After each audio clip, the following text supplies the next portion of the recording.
Good evening, everyone.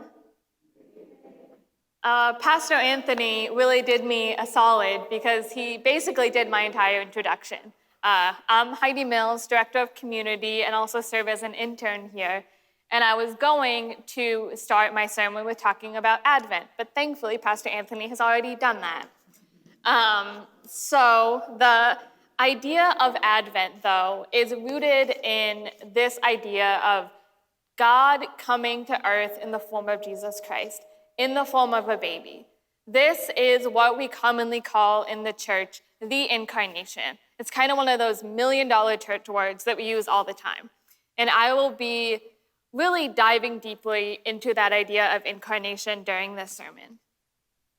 But the season of Advent is all about being a time of learning how to wait and learning how to hope again. It's these 4 weeks where we know that Jesus is coming, but Jesus has not arrived yet.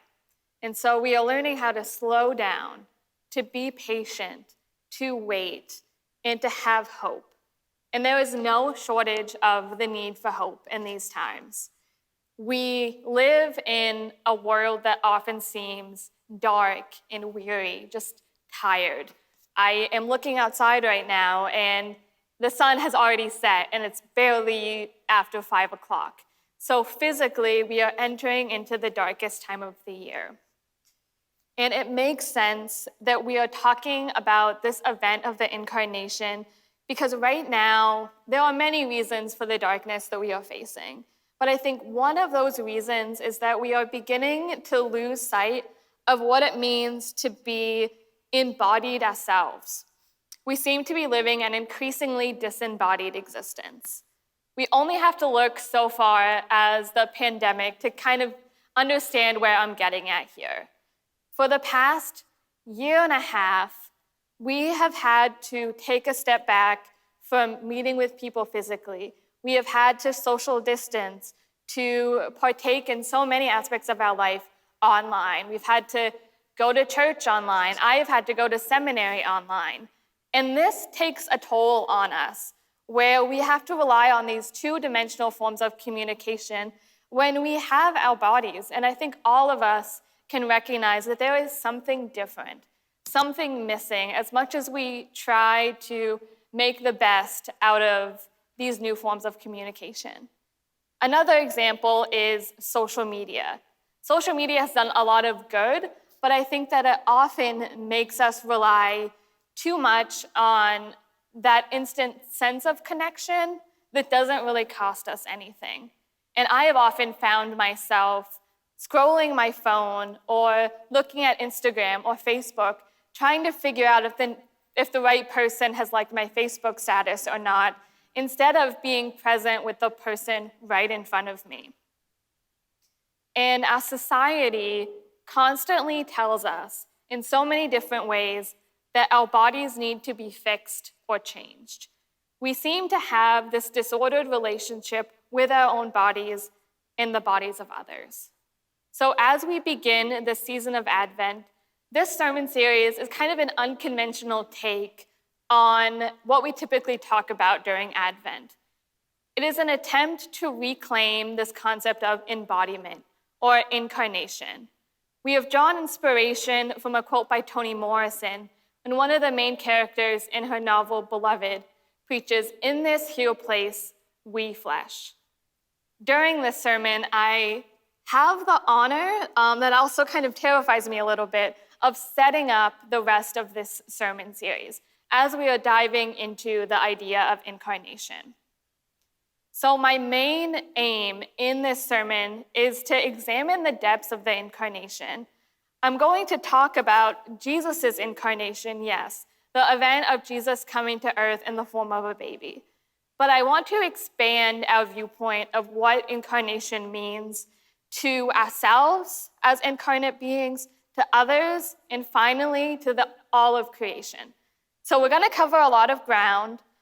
The main point, which I'm going to put up on the screen, is that the reality of Jesus' incarnation brings us back to our bodies and connects us to God's presence in all creation. This is going to be a touchstone for the rest of the sermon. We're going to be returning to this sentence time and time again as I walk us through this. And I saw a glimpse of it up there, but I also provided a roadmap. So we are going to start with Jesus' incarnation, what that means, what that says about God's relationship to humanity. Then we are going to talk about our own incarnation as embodied people in the image of God. And then we're going to talk about the incarnation of others, and finally, the incarnate creation. And so that's a lot. I am going to be using the terms embodiment and incarnation interchangeably. For the purposes of this sermon, they basically mean the same thing. So just bear that in mind. So moving right along, we are going to start with the reality of Jesus' incarnation.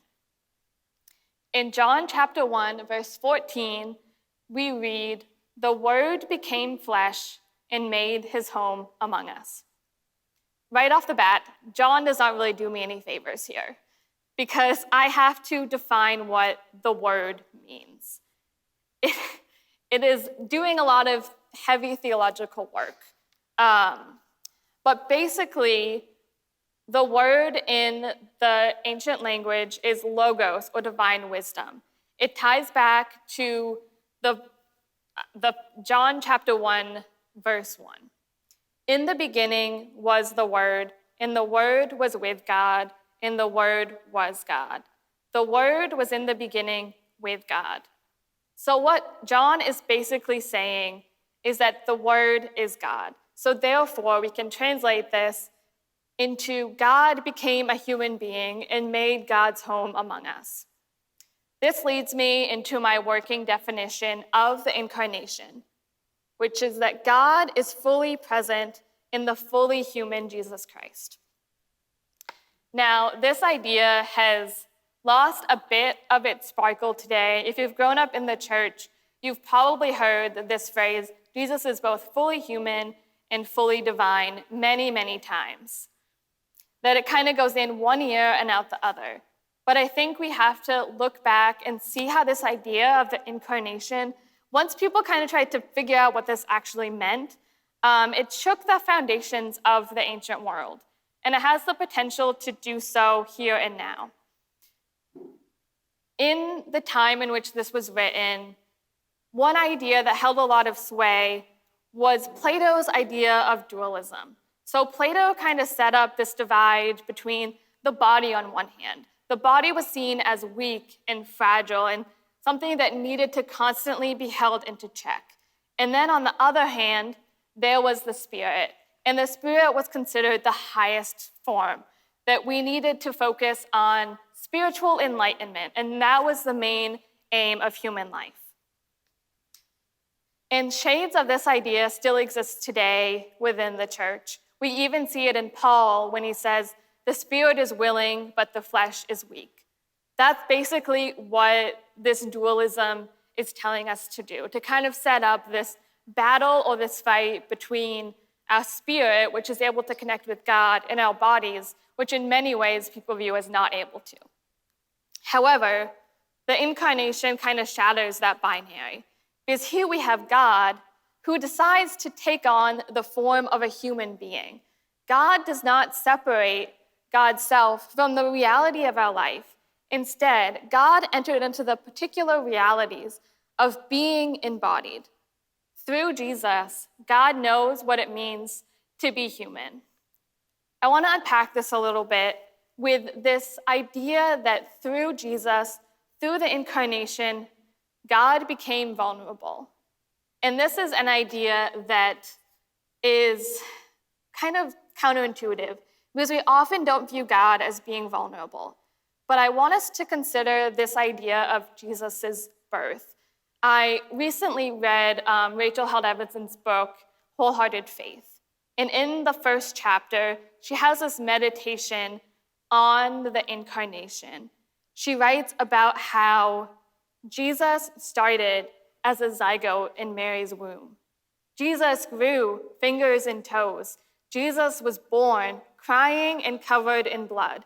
Jesus needed his mother's milk to survive. Jesus was wholly dependent on God for Jesus was wholly dependent on humans for everything. And so that tells us something about how vulnerability is not a bad thing, and that God knows what it is like to be vulnerable, which I think is insane. Yeah. And then I think we often have to consider how through Jesus, God is present in particular circumstances. So Jesus, the man, the one who existed 2,000 years ago, was shaped by the realities of his embodied life. Jesus' physical identity mattered just as much as his spiritual identity. Too often, when we talk about Jesus, we can try to make Jesus into our own image. In many white churches, we often say that we often put up these images of like Jesus as a blonde-haired, blue-eyed white man who looks like Obi-Wan Kenobi. And that is not what Jesus looked like. That's not what Jesus' embodied life was like. Instead, Jesus was born to Joseph and Mary, a poor family in Bethlehem. He lived in Nazareth, which was considered a town for no-gooders. People said nothing good could ever come out of Nazareth. And then he was a brown-skinned Jewish man living under the realities of oppression. And his ministry, his desire to pursue the good for all people, was what eventually led to his crucifixion. So through all of that, through Jesus' embodied life, God was present. And that allows us to view ourselves differently, to recognize that God is present to us as well in our vulnerability and the unique particular circumstances of our life. That leads me to the next movement. So we've gone from Jesus' incarnation, and now we are going to flow right into our own incarnation. In my main idea of this sermon, to go back to it, the reality of Jesus' incarnation brings us back to our bodies. Jesus became incarnate in human form. We are also incarnate beings, not merely spiritual ones. And I think this is so important for us to keep in mind in the church, because I know for me and my experience growing up in the church, there is often so much focus on our spirit, on our souls, on making sure that we go to heaven after we die. And our physical realities often get less focus. However, none of us will ever meet with God apart from our bodies. Like, we are spiritual beings, but we also exist in this world. And sitting here today, we are not able to be present and meet with God apart from our bodies. And what is important for us to recognize in this is that from the beginning, our bodies were declared good. In Genesis 1, God forms us from the dust of the ground and makes us in God's image. And God lives within every single one of us. And as I was preparing this sermon, I was thinking about how it was only after the fall that people started to feel shame about their bodies, that they felt, oh, I need to cover these up. I need to hide not only from others, but from God. So from the beginning, our bodies are declared very good. And it is only the fall that distorts that.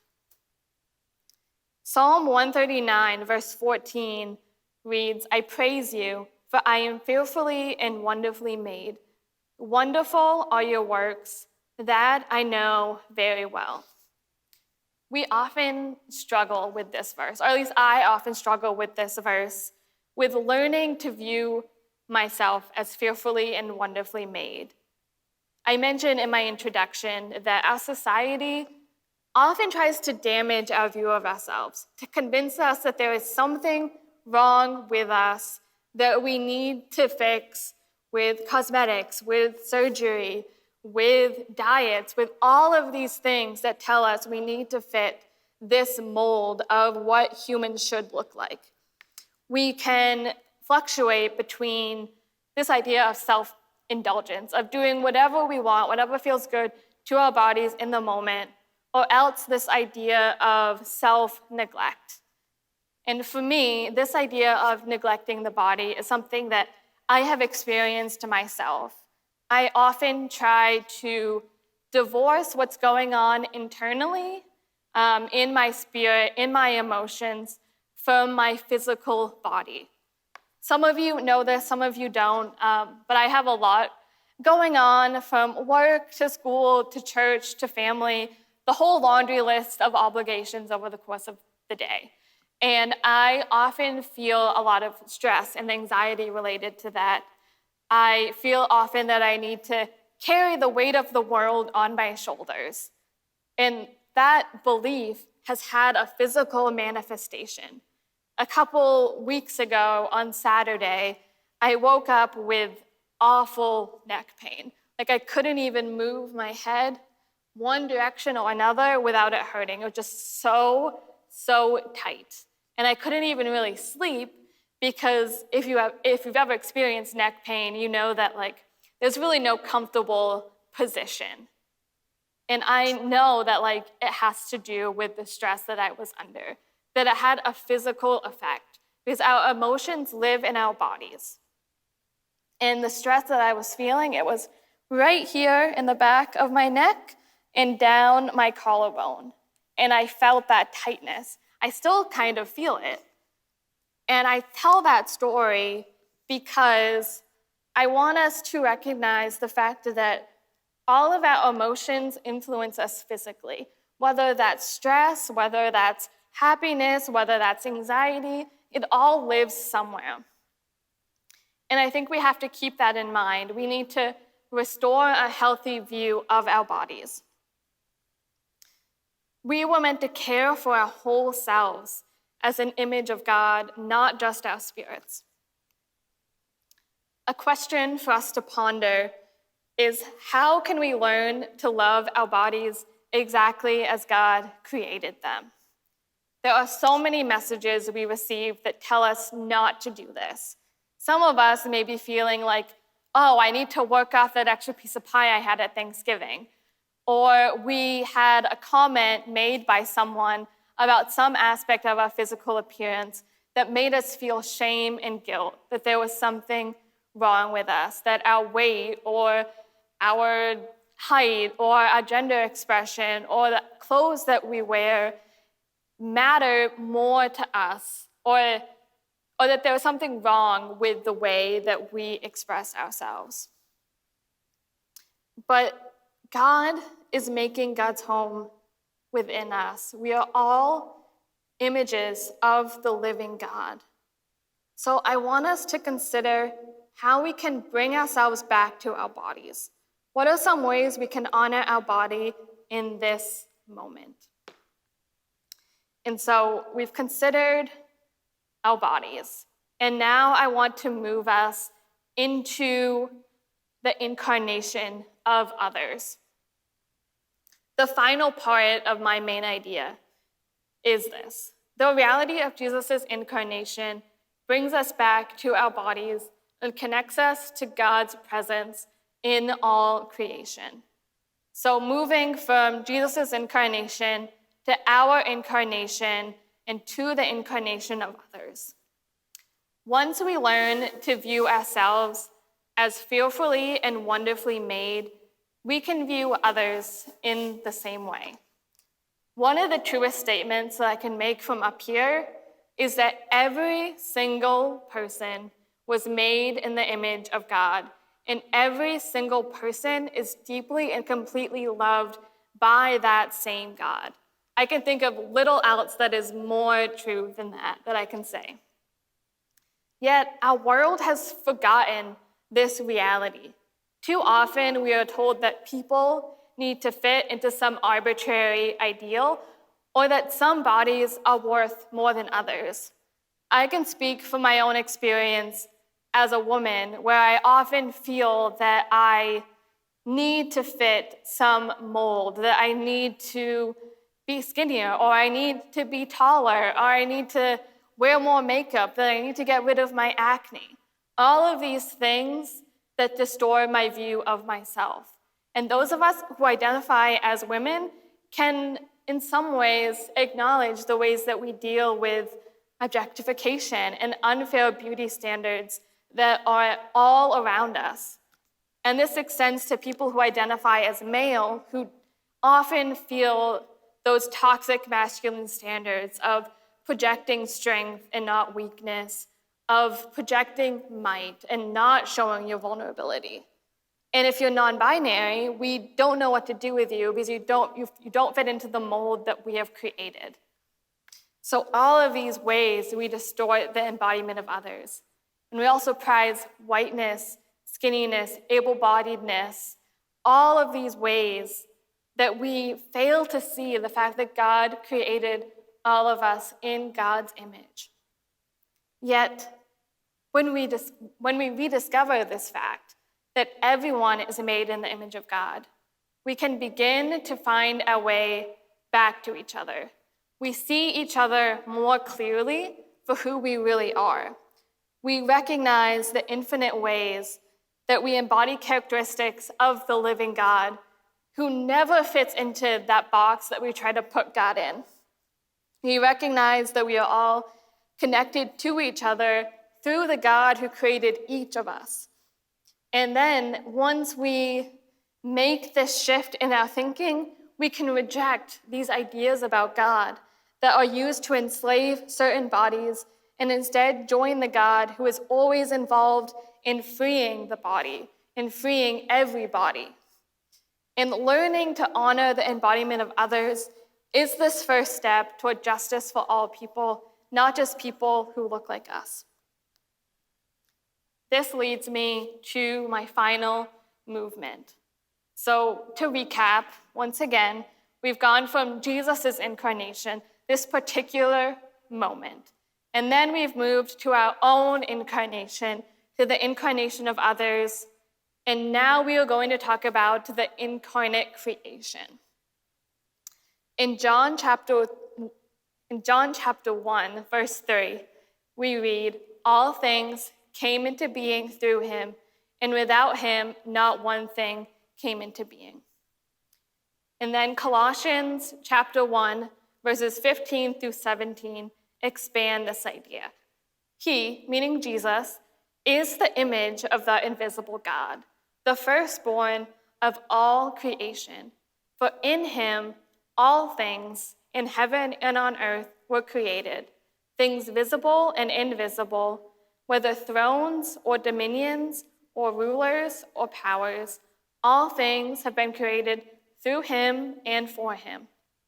He himself is before all things, and in him all things hold together.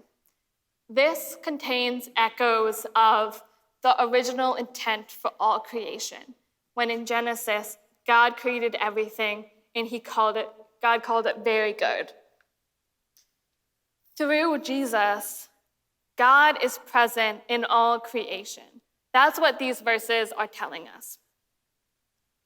Yet we have a distorted view often about our physical environment.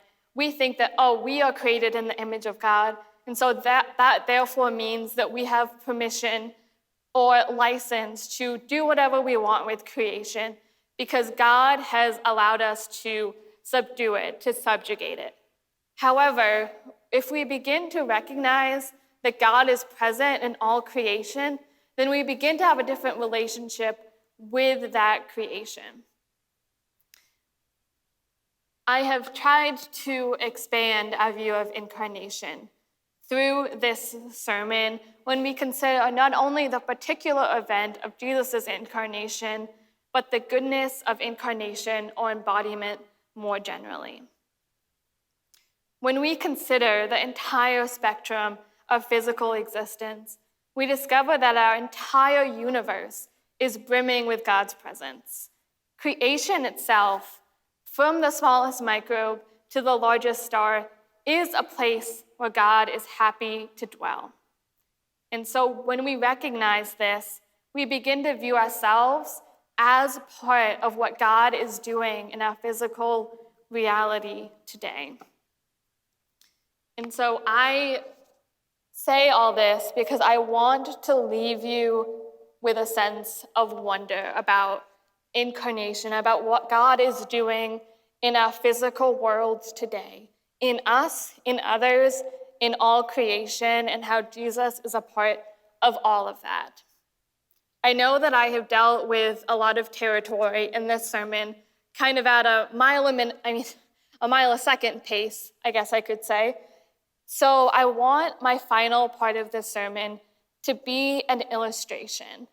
And I can think of no better illustration than communion itself. In a few minutes, we are going to celebrate communion. And as we do, I want you to consider the incarnate God. As we walk through the communion liturgy, I want you to consider the body and blood of Christ. Consider the fact that God became a human being, that God inhabited the vulnerability and the particular experiences of Jesus Christ, that Jesus Christ was a place where God was happy to dwell, and God made his home among us. Consider the body of Christ broken for you, the blood of Christ shed for you. And then as we gather outside, I want you to consider your own body. Consider all the ways that it has led you to this place right now.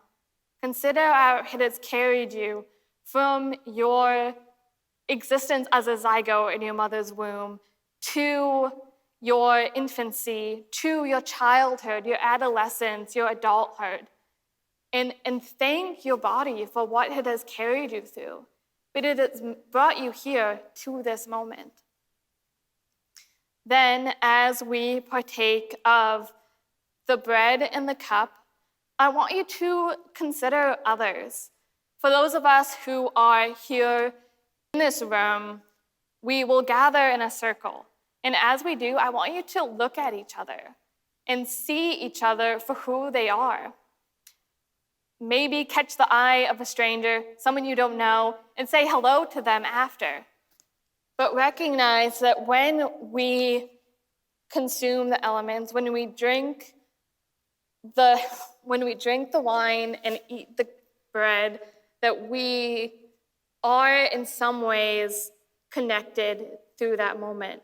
That in the act of communion, we are becoming the body of Christ here on this earth together. And then, as you leave, consider all of creation. Consider the grains that were crushed to make that bread. Consider the grapes that were also crushed to make what in this case is grape juice, but we can pretend it's wine. And think about how the bread and the grapes are part of this glorious ecosystem of all creation. And we ourselves are a part of that. That we are a part of what God is doing in our midst. And that is a reflection of the fact that God is present in all aspects of creation. So if you take nothing away, consider that meditation.